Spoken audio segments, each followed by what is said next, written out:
Welcome to Sexology, a podcast that untangles the science of sex and pleasure.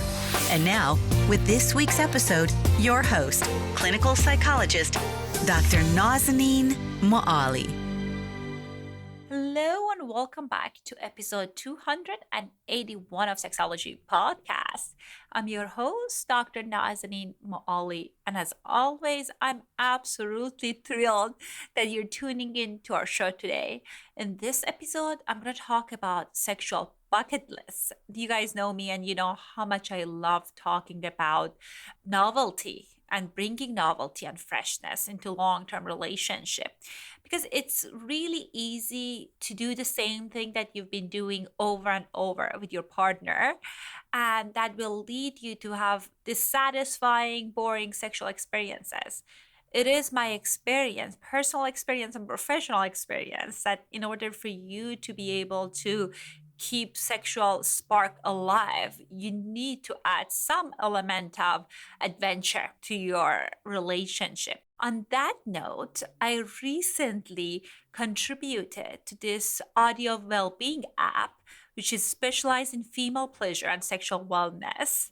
And they asked me to teach a collection and series on sexual novelty. And I have another series inside that app that comes up and talking about creating a satisfying sexual health plan for you and your partner. If you want to check out that app, you can go to the link in show notes. I love their app because when they approach me, I get approached with lots of apps, and not all of the sexual apps are created equal. But what I loved about their app is that they feature many of my colleagues that I actually interviewed here. The content is great. And if you use the link in the show notes, you're going to get 14 days free trial. If you kind of Google them, if you're looking for checking out the app, you can do that, but you're only going to get 7 days trial. But since I have two collections, you want to make sure that at least you have 14 days so you can listen to the both collection. Let me know what you think. I like how it turned out. Again, bringing excitement and novelty is my jam. And I'm so grateful that they gave me the platform to teach what I teach my clients. Also, today in our episode, Layla London and I, we're going to talk about how you can create your bucket list. We're going to talk about some of the common items that people put on their bucket list. We're going to talk about how to negotiate when you want to try something new and your partner might not be super enthusiastic about it. We're going to talk about our own bucket lists. So you want to make sure that you have a pen and paper ready. So if you get inspired, you want to add things to your bucket list, you can certainly borrow items from our list. As I mentioned, my guest is Layla London. Here is her bio. Who is Layla London? Well, that's something I'm still figuring out, and I hope this experience gets me closer to an answer. I'm a woman in her 40s who just recently decided to explore her sexuality. After a 3.5-year self-exposed dry spell, I woke up one day and said, "What the heck am I doing to myself? Why have I just shut off that side of my sexuality? I need physical contact badly. I decided to stop wasting the pretty and get out there." She created this podcast based on her own experiences, and she's been podcasting and blogging anonymously. You can find the link to her podcast in our bio. Without further ado, here's my conversation with Layla London. Hello and welcome to another episode of Sexology Podcast. I am so excited to welcome Layla London to our show. Layla, welcome to our show. Oh, thank you so much for having me. I'm very excited to be here. No, I was just sharing with you that bucket list, novelty, these things are my jam. I love talking about these things. I'm a thrill seeker person, and I love to create bucket lists inside and outside the bedroom. So I was so thrilled that was a topic that you wanted to talk about. Yeah, this is really kind of what launched the whole Curious Girl Diaries podcast and my whole, I call it my sexual road trip, where I came out of 3.5 years of celibacy, self-imposed. It wasn't really on purpose, just kind of happened. And And then, that was what really motivated me and gave me direction to kind of move me out of it. And I just had so much fun that first year that it stuck. And here I am 6 years later. I heard about your podcast, and then I little bit read about you, and I thought it was fantastic that your journey. So tell us a little bit about how did you arrive to the place of creating this podcast, and specifically, I want to hear about the celibacy part because that requires lots of discipline. Well, yes, one would think I almost feel like it happened. Things don't happen in a vacuum, but it felt like it did. I just literally was so focused on business and work and what I was doing. And that was kind of like my lover. That was my porn. That was what I got my excitement out of. And the thing I wanted to sit at my desk, late at night and stare at was work.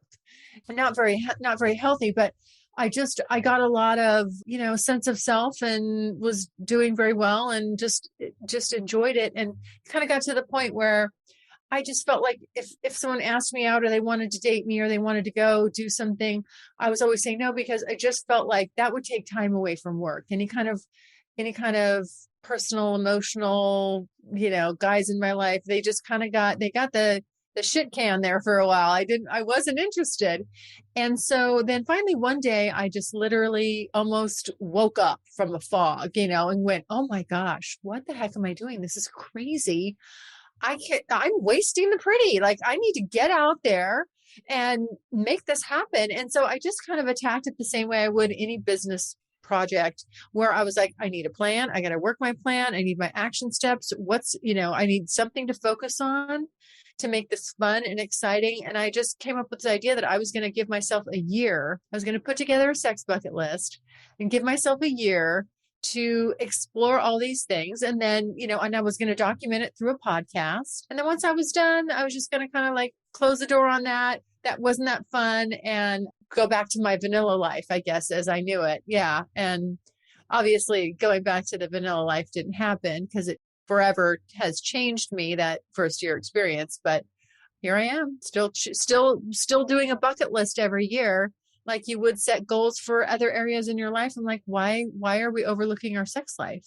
So I'm committed to it being a priority. But Layla, you're speaking my love language. I'm speaking your love language, or what is it? Action. I don't know. Acts of service. No, but I think and they can see all of it, right? Like, could be a gift that you're giving yourself. But I think novelty is how I want to go through life. The excitement. I think it's just some part that people are not necessarily, that's something that at times people are not paying attention to. And that can create excitement in your day. And you don't need this kind of, even especially for couples as well, that you don't need this to have this crazy plan of doing things to make things exciting. It could be minor changes that you can do to the activities that you're already doing, and that's going to make it significantly better if you have a plan and you implement it. But I want to going back to that 3 years. So are we defining celibacy no masturbation and partner sex, or just no partner sex? Just no partners. I mean, I'm sure I was masturbating, but probably not as much as, I do now. Really kind of that. So it was almost like that side of myself just kind of got turned off. Like I just sort of forgot about that I'm a sexual being, that it's important, that I need it, that physical touch, the connectivity, and then of course the orgasms, all the fun stuff that comes along with having a healthy sex life. And I just kind of turned that side of myself off. And so I know I was masturbating, but not very often. It's kind of like when you get out of shape or you don't exercise, you just sort of stop doing those things. And you can just as easily kind of start forming a bad habit as you can a good habit. It's going to take work to not do it, and it takes work to do it. And it's my personal experience working with my clients is that the more especially women, they experience pleasure, they have more orgasms, you want more of them. So when you start exploring these novelties, different experiences, it opens up so many doors for you that can make things exciting. And I'm sure that the more you went on this journey, it became more interesting. Oh, absolutely. Sexy thoughts and sexiness and sex begets sexy thoughts and sexiness and sex. I mean, it feeds on itself. So once I started getting back into that, making it a priority, making my sex bucket list, meeting guys, having these adventures, flirting, reminding myself, even just, I recommend to women, like, take a picture of yourself naked, find a way to see yourself sexually again and get excited about it. And so, I really kind of revamped my whole thoughts, on how I saw myself. And then, then that translates into how you feel about yourself. And when you do start having these, you're knocking things off your bucket list and you're having this exciting sex, with great partners and that connection, it opens more doors. The minute you start, that's why every year I have a new bucket list. Like, there's no shortage of new things I discover, and one door will open 10, and it builds on itself. So it's fun. I've definitely had a lot of fun with it. And I feel that the more you are in this realm of sexual health, you'll become aware of more of great opportunities to add things to your list. So I cannot wait to hear what you have on your list and what you're recommending. But before we're going there, let's define, how do you define bucket list? How do you define your sexual bucket list? Well, the term bucket list is just kind of a cute little term that, you hear. It's just, these are the things, the priorities, the sexual things that I want to try, that I'm committed to being open-minded about, and just, seeing where it goes, where it takes me. Initially I wanted to try going to a sex club or, some sex parties. I wanted to try BDSM. And so I had several things, on the list. Some of them were for just a little more, like voyeurism, or, kind of moving. There was a lot of vanilla stuff, I guess, initially on that first list. Threesomes, a lot of the standard stuff. And I don't want to label it that way, but I'm just saying, like, that was what it was appealing to me, And so as I got into that stuff, and then I would experience something, sometimes I would experience something and it would be like, okay, that original thing that drew me to this and I thought was really a turn on really, really isn't for me. But this other thing that happened during that encounter was like, whoa, knock my socks off. So I got the chance that would make me kind of shift gears and go, okay, now that's on the list, and I scratched something off, like, hey, I tried it. It wasn't for me, but this is. So it just opens up a lot of possibilities. Well, tell us about the first list that you created. I'm thinking about many of our listeners. They are curious to learn more, but this is now their realm. So where did you get the idea of, okay, what I'm going to put on my list? Yeah. So what I did was I went to pretty much YouPorn and Pornhub, because they are great at data. And so couple things you can do. They have a site that's just specifically devoted to data, the most popular searches, key phrases, all that. And they publish that all the time. And really, that's how they do their marketing, because they're so limited on how they can, how can you mainstream porn? Well, you can mainstream it by putting the data out there, and then that's interesting to people. So I was just like going through there, and then I would just go to their website and I would type in.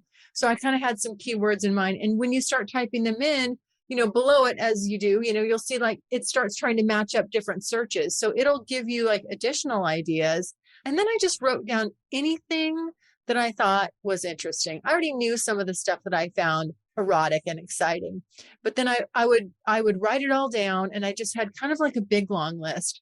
And then I started getting a little more into it by actually viewing some of this stuff, like, well, let me see, and then you watch it and you go, okay, that was really hot. Like, I could really see myself. That would be amazing, if I could have that experience or have it like that. And so then I just kind of really narrowed it down to, like my first five things. And then I needed, after I did that, I was single. So I needed very quickly to find guys that wanted to join me on this year-long adventure. And there's not a shortage, believe it or not. There's shortage of guys that want So ladies have it easy, which is nice. I love that. And I'm sure guys would too. I think the fun part was that when I would meet someone, I would explain to them what I was doing. Like, I'm doing this social experiment on myself, and these are my goals, and this is what's on my list. Does any of this interest you? And so, then yeah, gotta be like, oh yeah, I've always wanted to try that too. Let's try that together. And it just made everything very fun and playful. And it's a great, icebreaker, because some people aren't good at meeting, first meetings, and it always seems so serious. The nice thing was, you just took the pressure off of it having to be something more than just, hey, is there some physical chemistry here? Okay, let's have an adventure and see what happens. Yeah. And a lot did happen. Amazing. And I'm sure that every single guy that heard it, they was like, sign me up. Who doesn't want that? Like, adventure, beautiful woman, bucket list, all the kind of like right things in a one sentence. Yeah. No, I know. I mean, there was nothing in that sentence that was like, not in, that didn't intrigue a good old fashioned red-blooded American male. And so, yeah. And the key then too was finding, for some of the things, finding someone that actually had like a background in that, so that they could kind of lead me through it. And I just got to meet some amazing guys, which produced some incredible relationships that lasted, for quite a while. And some of them are ongoing. I mean, it's been so much fun. And it's been like such a gift that I gave myself. And then I also continue to give myself and prioritize. And I think for women, especially, it's just super important, because we have all these hangups around sex and our sexuality, and it has to be hush hush, and, oh, I don't know. And, and it's just like, hey, really, like, take charge and just go for what you want and have a good time with it. And even if you want to say, this is only going to be for a finite amount of time, and then I'll go back to my vanilla life, I'll go back to being the good girl that I was, or whatever, however you finish that sentence, you can do that too. But the experience is definitely worth it. I love that you mentioned that about Pornhub. Many people, they don't know, they even have an education. I'm sure you know that, but they have an education section. I write for them and I record educational video for Pornhub.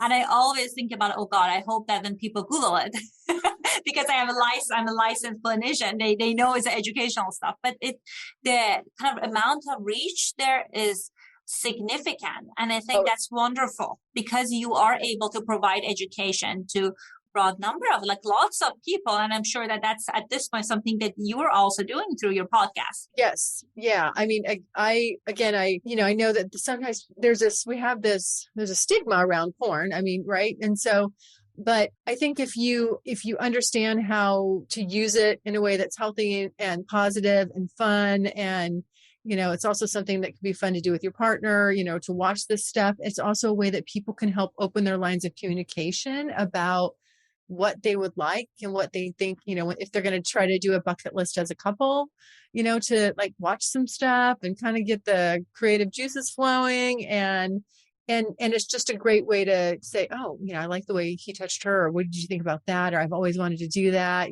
That's kind of hot. Just opens the doors and allows you to have dialogue about this stuff. And really that communication component's really important. I love that you started with kind of like curiosity, right? Like, we're kind of thinking about what's out there, because I think people say at times that, I'm not into sex. And I know there are part of the population that are asexual, but many people, especially in long-term relationship, I know that they're bored with kind of experiences that they're having. So having some ideas about kind of curiosity, let me see what's out there, is really, really helpful. One easy place of getting ideas is from porn. And I'm with you. I don't think there's anything wrong with ethical porn, but it's just not sex education. It's like a fantasy, the same way that like rom-com is not a romance, like not a representation of romance. I was just going to say, I'm shaking my head saying exactly. Yes, that's the key thing. Definitely. I'm with you on that, to emphasize is that this is a performance that, these actors have put together for you to entertain you, create, a certain response, just like you said, like a rom-com. There's a goal in mind there. It's not meant to be, especially when you watch these women having all these crazy orgasms and thinking that's normal. And if you're not having them, it's not normal. You have to understand it's a performance. And I just had a retired porn star on my show, and he did it for 20 years. And he was so great about pointing that out. It's like, we're really creating, it's a performance for, an audience. And are you talking about Eric? Yeah. Oh, I love Eric. He was on our Don't you- show last week too. It's just like wealth of great information. It's so open. Oh no, I know. Yeah.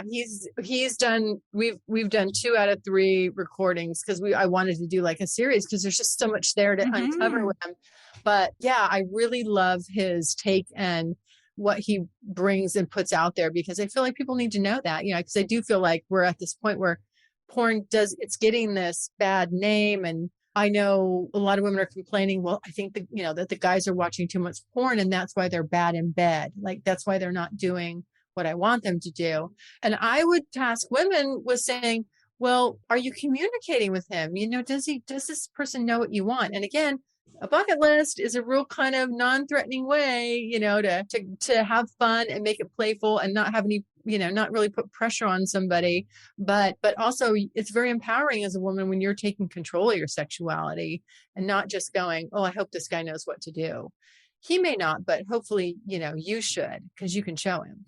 And I think it's a wonderful idea of starting with yourself and the kind of like curiosity. I tell people, like, think about when you're creating the list, everything that you heard of, and you can do some Googling online and kind of look at different lists and see what you're curious to learn more about.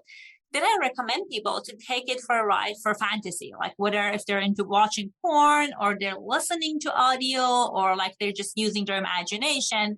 That's a good step. What tips and tricks you have for couples? Do you recommend us to bring this to the bedroom with our partner, or that can be only a thing for one person? I want to hear your thoughts on that. No.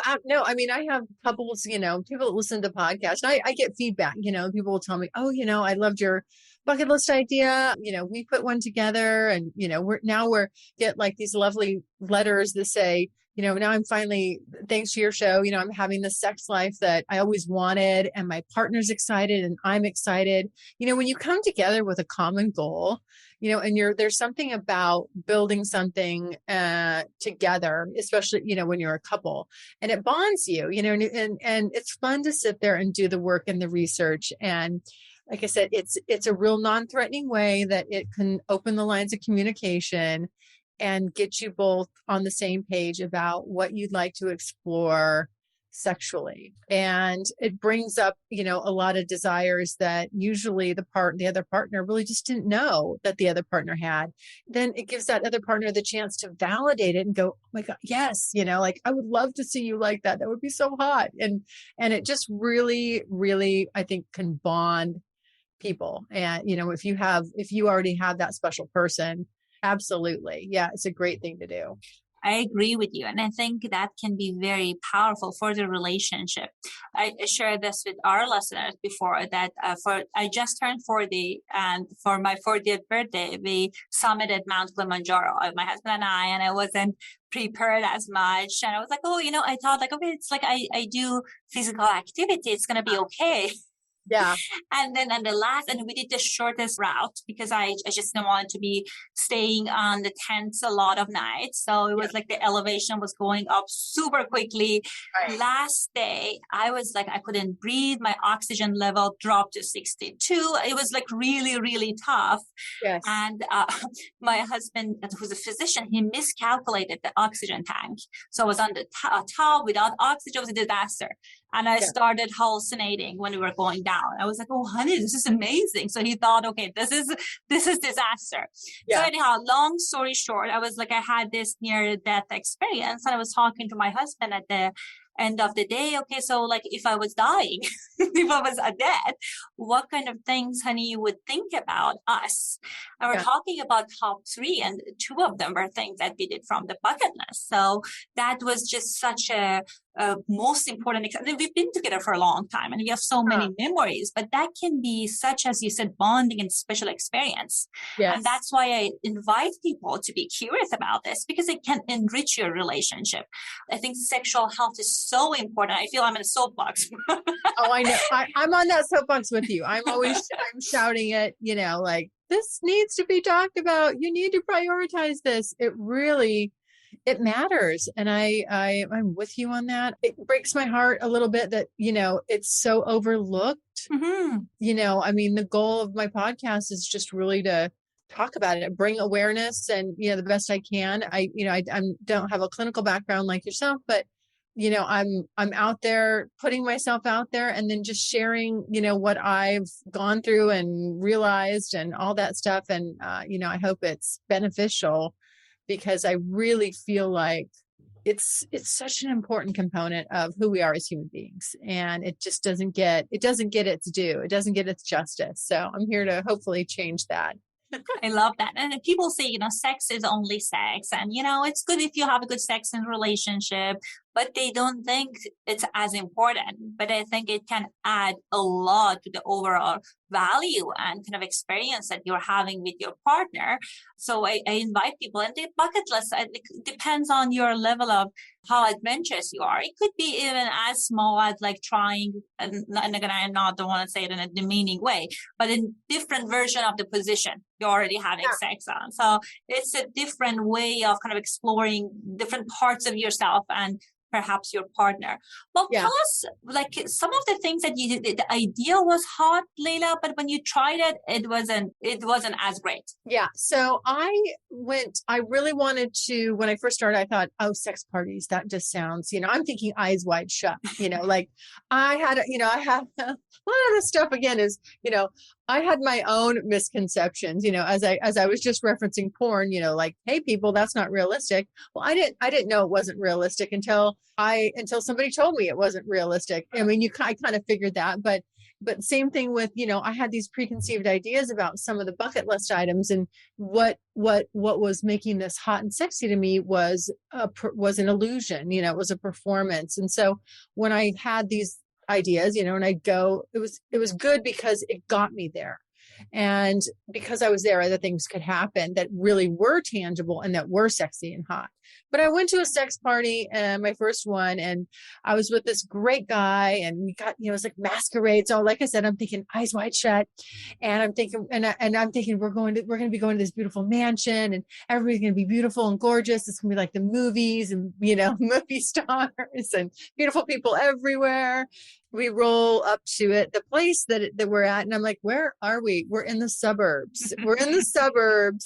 And this couple has like used their house as a like a total takeover, and they have plastic on every bed, their children's bunk beds, and like, I mean, the whole house is one big sex party. And there's all these, and then there's the neighbors with all their minivans, and I'm like, this just feels wrong. Something just doesn't feel right about this. There was a potluck, there was chili bubbling, there was, and I'm like, oh my God, who would eat this food and then have sex? Like, this is crazy. And so, and everybody was a free for all. Everyone was just doing what they wanted. And then, but it wasn't, like everybody's in perfect shape, and it was real life. And that was a really good lesson to me, because not everybody, we all know that, just that's unrealistic. And so finally, it took me a little bit, but I was with a great person. And so I lightened up, and then once we started cruising around, the first thing I was a little disappointed, because I'm like, I just don't think there's anybody here I'd want to be physical with. But once we started cruising around, and what I realized is that the watching all of this and the freedom and the sexual energy that was being exuded was hot. That was really turning me on. So we ended up in this one room where there's just a lot of people. It wasn't the orgy room. It was just it wasn't an orgy room, but nobody was like touching each other. There was another room where people were just bodies entwined everywhere. And then, we sat there, and I said, well, I don't want to do anything with anyone else, but I'll do something with you. So, I just, what I like to say, gave him the best blowjob of his life. But what I realized while that was going on is other people were watching me do this. And that really turned me on.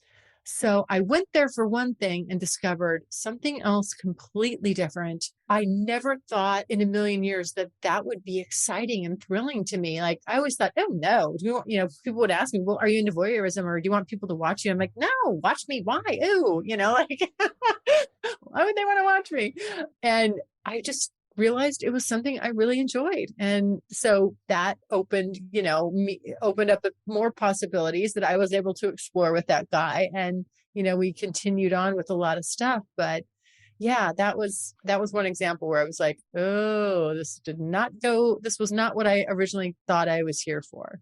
Well, what a cool experience though. Like you stay with it and you felt that you found the aspect of it that was working for you. And I think most of the situation, at least I experimented with, I got some ideas that I could use for other contexts. I think one thing that's important is to kind of approach the list, at least that's what has been helpful for me, with playfulness. Kind of thinking about like, we're just going to see what's going to happen. Sometimes one person is super invested in something and that can put pressure on us. So if couples that are listening, they want to incorporate this, it's important to be kind of going in with this place of curiosity and have this really good communication. Sometimes this might not be a yes now, but then that can become a yes in future. But the more pressure you are, you're going to turn off your partner for experimentation in future. Right. Yeah. Never feel like you have to do anything you don't want to do. So, like I said, just sometimes just being there as an observer and relaxing into it and just taking in the atmosphere of it. Like that's kind of what I did. And then I warmed up, then I was like, okay, and I did exactly what I wanted to do. I had a great time. And it just led to, it opened the door for a lot of other things. And I tell couples that at least for like, if this is something that you haven't done, you're doing an activity that's outside your comfort zone. It's helpful if you go take it for a test run, like watching a fantasy or role playing in the bedroom, because I see the opposite of it. People become so enthusiastic about something without kind of thinking about boundaries and things of that nature. They jump into the experiment and that turns to a disaster as well. Yes. I mean, there was a lot of, before I went, my partner and I, we had a lot of conversation about boundaries and, what I'd be comfortable with, any kind of hard limits. So, you try to be as prepared as you can and inform the other person and also inform yourself. Because sometimes, you don't really know what you don't know. So you have to kind of think about it like, well, would I be okay with this? Would I be okay with that? What if a couple approaches us and we're interested? Are we willing to do something tonight with someone we don't know? Or would we rather just take it slow and, maybe meet them another time, when we can get to know them? It's like, what is it that we're really hoping to accomplish? And definitely know like hard limits, what you are not okay with. And that's also realize that those things can change too. Like you said, over time, since I've been doing the podcast for 6 years, when you go back and listen to the year one, I have embarrassed myself with how many times I've said, no, I will never. And then poof, 3 years later, I'm like, this is my favorite thing. It's so sexy, but the thing is that I love that. I actually love having that type of experience because then I know I'm really in it. I'm really living and experiencing all this stuff because you will change your mind about some things. It's bound to happen. And the more open you are and the more you experience, you really realize that your sexuality is so deep, and it just has so many layers. And for the longest time, I just really thought it was just kind of like a vanilla style. That's what, that was a vanilla style kind of girl. And turns out I'm pretty kinky. Well, I think it's amazing. The more you experiment with things, your tastes become more evolved. I remember in college, and nothing is wrong with vanilla or nothing is wrong with any kind of sexual experience. But it's my experience. Like when I started drinking, I loved all sorts of wine. I was like, all of these sounds so great and taste great. But now I am more, my palate evolved. I think sex is around the same kind of thing, similar to the same thing. Well, since you experimented with partners, what tips and tricks do you have for negotiating our wants and desires with a partner? I mean, really, it's just about good communication. And I would say to sit down and really think about what your boundaries are, number one, just so that you always feel, safe. It's important, that you don't feel like you ever get pressured into doing something that you don't want to do and you're not comfortable with. And I will also say that if somebody isn't they're being persistent and they're consistently not, misreading you one time, okay, give everybody like one mistake, but if it's consistent, get rid of that person. That is not the right person if they're not going to respect your boundaries. And it's just so important. And so, just again, really, it takes effort on the individual. This is really an individual thing. You've got to sit and be honest with yourself and think about it. And if your partner's more experienced and they should just be willing to listen, or even they don't have the experience, but they're going to have boundaries too. Whether it's, I'm not comfortable with you touching another guy in front of me, or I don't want him touching you here, or this is our special thing, or there's so many different things between couples that, can exist. But, you have to kind of sit and think, okay, how are we going to tackle this? What are our boundaries? And also I like to have, I always say, because this kind of stuff, I've gotten into, like, have a safe word. And you don't even have to think of it as, even if you're not doing anything crazy, you should still have a word that signals to the other partner, if you're uncomfortable. And that just means it's an immediate stop, or we're leaving. That word means something, so that that you always have a way to stay safe and comfortable. Great suggestions. And I definitely invite people to not negotiate people's boundaries. Like, if that's something that is a no, like when you have the code word that we're leaving, like if you're a wonderful person, you will respect your partner's boundary, that's what you agreed on. So, because I've seen people in the heat of moment, they want to negotiate it. And I think that's not a time to negotiate with your partner if they're not feeling safe, and they are kind of like feeling overwhelmed.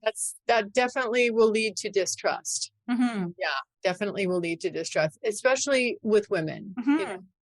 And I mean, men too. I don't want to, if they've said, hey, don't, I won't be comfortable, it's going to really bother me if, you do X, Y, and Z, and then someone's kind of pushing the boundaries on X, Y, and Z, you just don't, it's not worth it. Because the more you build trust, the deeper into extremes, or, the easier it is to get out there with your partner and just cover a lot of ground and do a lot of stuff, because you always feel, you trust them, and you always feel comfortable. And that's just really important.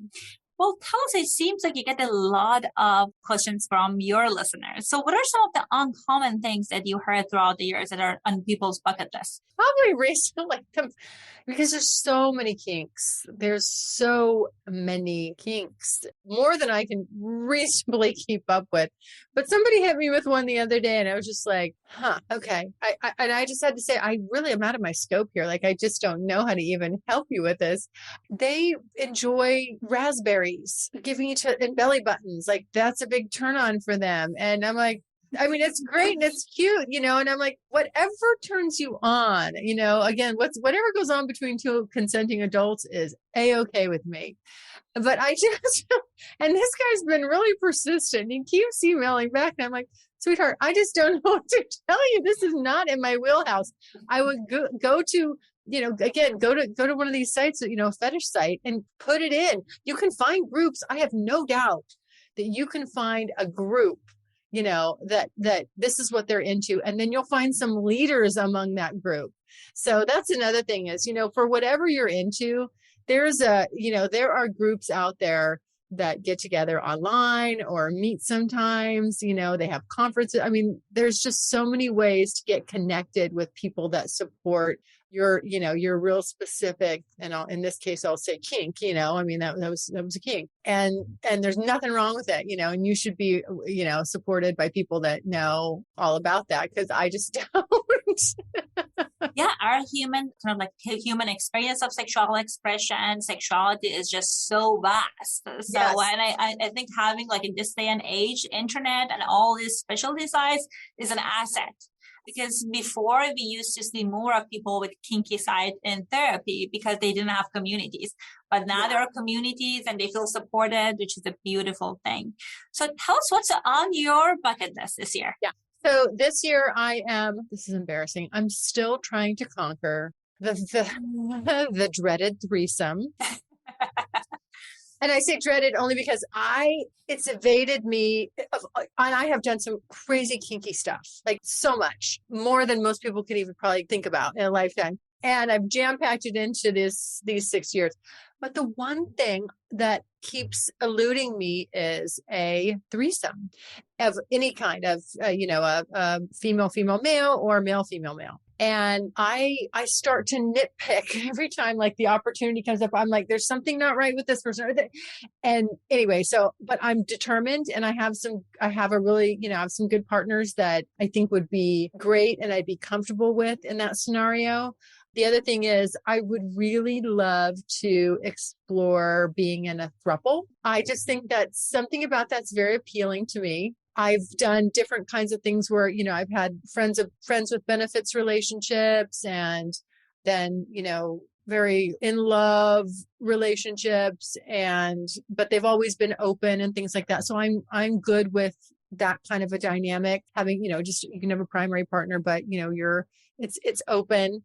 Yeah, I would love to this year be in a throuple. And this year I'm committed to joining more groups. We're talking about all the groups that are out there. I'm like, people are asking me, oh, do you ever go to this conference, or do you go to that trade show, or do you go to, I'm like, no, I haven't. And why haven't I? And I'm like, you know what, this year I'm going to be a joiner. Like, I'm going to be like, you're going to see me all over. Yeah. Love that. If you ever find a good trade show in California, like, I'll come with you. Let me know. I also in a lookout for that.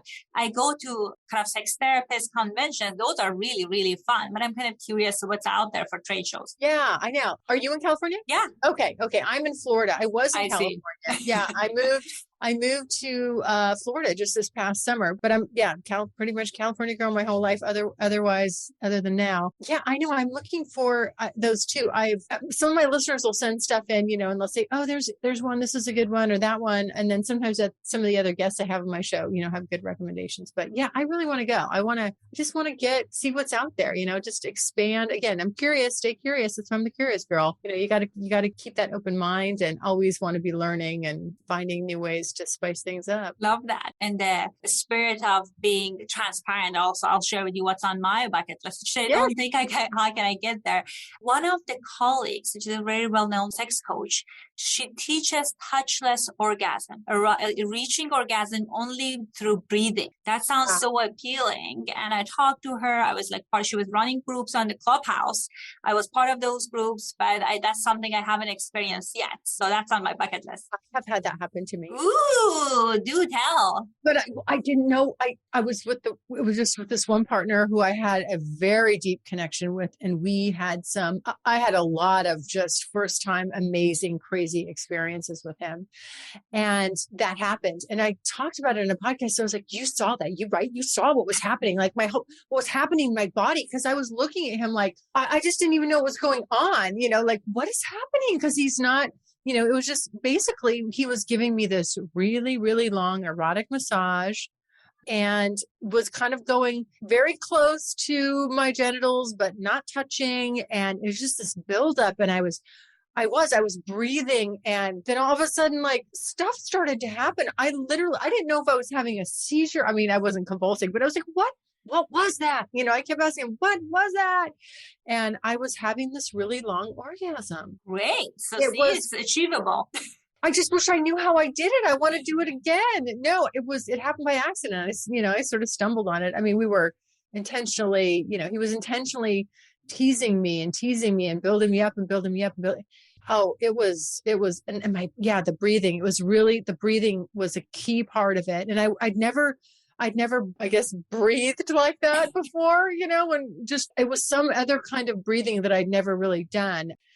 I do a lot of yoga. So it wasn't like a pranayama type of breathing, but it was something from like right kind of deep in your pelvis. I don't even know how to explain it. It was just strange. So, but I've seen it happen like on shows, and I'm up for that too. I'm like, somebody help me hone this skill.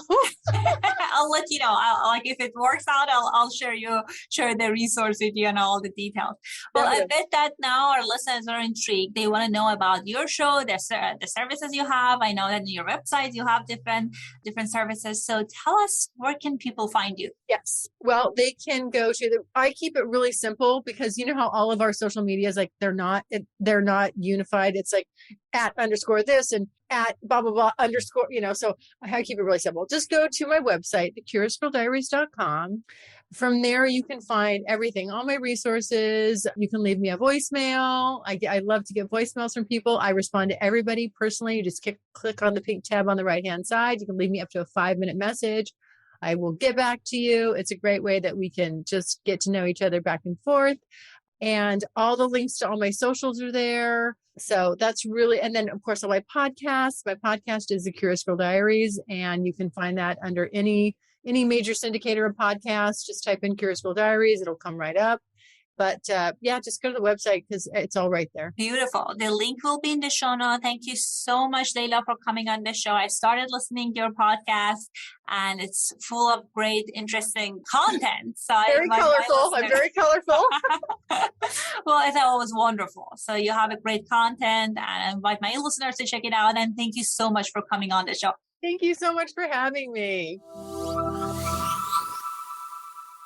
I hope you guys found our conversation useful and meaningful, and I would love to hear what's on your sexual bucket list.